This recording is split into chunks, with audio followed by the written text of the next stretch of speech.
For our project, we recreated Jeopardy using Vex parts. We have 2 contestant buzzers, each with an indicating light to show that they've been buzzed in, and then an enable button and a reset button.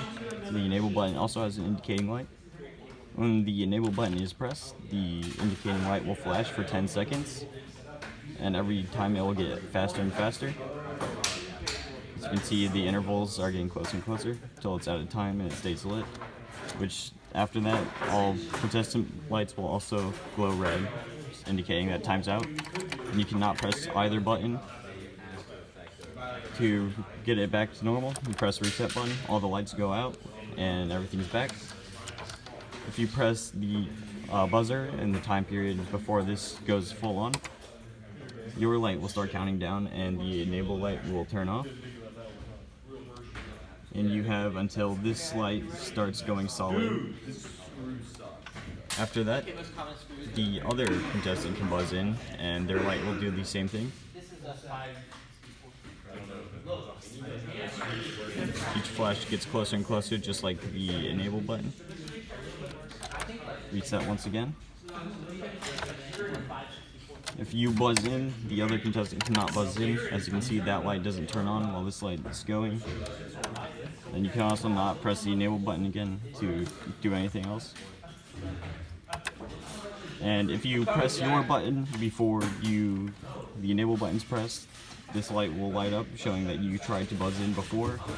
And when the actual enable button's pressed, you cannot buzz in, locking you out effectively so that you can't just hold the button down. However, the other contestant can still buzz in while there's still time. And as you can see, it's still flashing.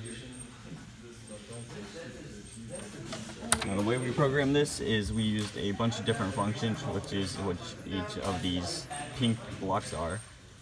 So these are for pressing the buzzer before enable. It checks if the enable button's been pressed using a variable. Then these are if the actual buzzer's been pressed within time, it just starts flashing a light. Following this function, which just flashes the light in increasing increments. We have this for the flashing green light on the enable button. It checks if the one of the other buzzers has been pressed using this, and then it will turn it off if one of the other buzzers has been pressed.